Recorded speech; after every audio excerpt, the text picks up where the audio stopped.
და სულისა წმინდისა დღეს არის ანდრია მოციქულის სინებისა და არის კიდე ლაზეთში წამებულები მე-17 და მე-18 საუკუნეში ქრისტეს წმენისა გამო და საერთოდ ქართველები ხშირად ეწამებოდნენ ქრისტეს წმენისა გამო. ხშირად მომდევნო დღეს 100,000 წამე, დღეს 6,000 ქართველი ეწამა და ხშირად.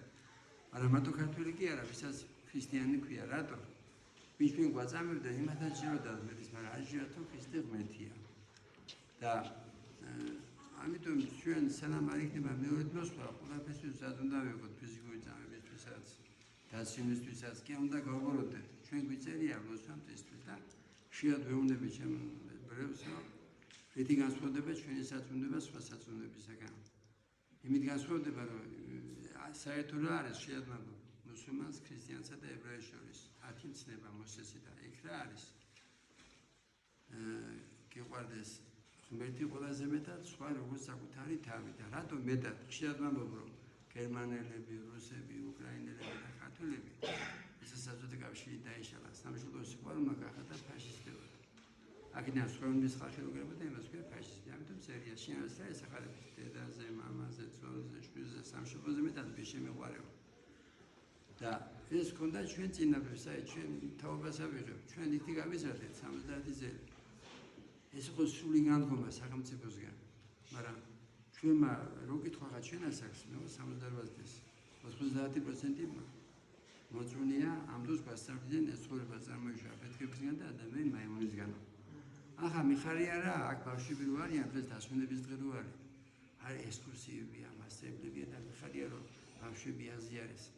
ბედნიერია ეს ბავშვები, ვისაც მოწუნე მშობელი და მოწუნე მასწავლებელი ყავს, იმიტომ რომ რას ასწავლის ბავშვებს? თუ ბილეთი გაქვს, დაუთმე მოხუც ქავს და ოსულ ქავს და ეკლესიის სკოლაში კიდე ასწავლიან დასავლეთიდან თვალები რო უწუნებთ. დასავლურ ფასეულებებზე ევროკავშირზე ასწავლიან, ამ უნდა დაუთმოთ და ასე შემდეგ. და მაგრამ კარგი გადმომიღოთ დასავლეთიდან, კარგი რა, შრომის მოყარება, იქ რატომ მიდის ქართველი კაცი ევროკავშირში, იმიტომ იქ უმუშავარს მეტი აკვდი აქ მუშავს. მაგრამ იქ აიღეთ 10 წუთი რო გააცინოს კაცმა სამუშაოზე გამოხარე, უშვებენ და კიდევ დღეობა მოდის შრომის მოყარებისაგან. გავუდგეთ შრომის მოყარები, მაგრამ რაცა უნდა ემუშაოს საქართველოში, დიდი ხალხი არ გიქნება. მაგრამ თუ სამშობლო გიყვარს, ჯობია გულზე და ზღვაზე იყო და შენ ქვეყანაში იყო. და ვიცი მე ხალხი აქ ცხოვრობენ და კარგად არიან. პატივისცემი შრომით. მართლა მოგწეს მეტი სიყვარული, რაც ხონდა ჩვენ წინაპრებსა. და საქართველოს ხშირად ვამბობ, რომ საქართველო გაბწყინდება, იგულისხმება ამაში რა, ზოგი დაქცინიან ახლა ჩვენ, იმიტომ რომ მოწმენები რო ვართ, ახლა სადამდე ვართ მისულები, რომ დედა იქაშვილი აქა, ცოლი იქა, ხმარი აქ ის საშინელება. და რამდენს უნდა წასვლა საქართველოდან, ამ დღეში ვართ. და ამ დროს ღმერთმა ყველაფერი მოგცა, სხვა ჰაერი, წყალი, მიზა, რა გვაქვს სიყვარული. სიყვარული უქონდეს ქართულისგან არ გაგოდეს იქნება. არ გაგოდეს იქნება და ღმერთმა მოგცა სიყვარულის ნიჭი. ენაზე გვაქვს. 30 წელია კეთილდღეობაზე ლაპარაკობენ რა საბჭოთა კავშირი დაიშალა, მაგრამ არაფერი არა აწყობილი სოფლის მეურნეობა თუ სხვა. რატო? სიყვარულის ნიჭი მოგცა, რომ მოგცეს, უნდა ვილოცოთ. ეს ბავშვებს შევაყვაროთ ლოცვა და ხშირად მოყავს წმინდა ინოს მაგალითი, რომ სულ პატარა გოგო იყო, მაგრამ მოაქცია მეფე თხმედის გოგო იყო ლოცვით. ჩვენ შევიყვაროთ ლოცვა და იმიტომ რომ ზოგს მოვიკითხები, ამბობს რომ არ ლოცვებოდა.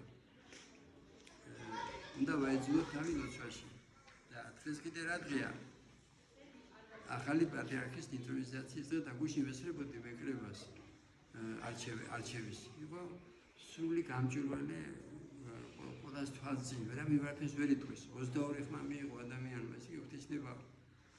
შეეძიოს ღვთისმადი და ჩვენს უნდა მოვისმენოთ პატრიარქი. ის პატრიარქი კი არის დიდი მარდი გამოდის ღვთისგან, მაგრამ თვითონ პავლე მოციქული მოსას ქვია მოციქულთა თავი ამბობს რომ მომიხსენეთ. რატომ უნდა მოვიხსენოთ? იმიტომ რომ დიდი დარტყმები იქნება. როგორც ფიზიკური ნდრებისაგან, ასევე სულიერი ნდრებისაგან. ასე იყო მოციქულები 12 მოციქულიდან 11 ეწამა და ხშირად ვისაც ქრისტიანი ქვია. იყო ცილისწამებაში, იყო დევნაში. მეთმა გააზიაროს ახალი პატრიარქი ქრისტიანია.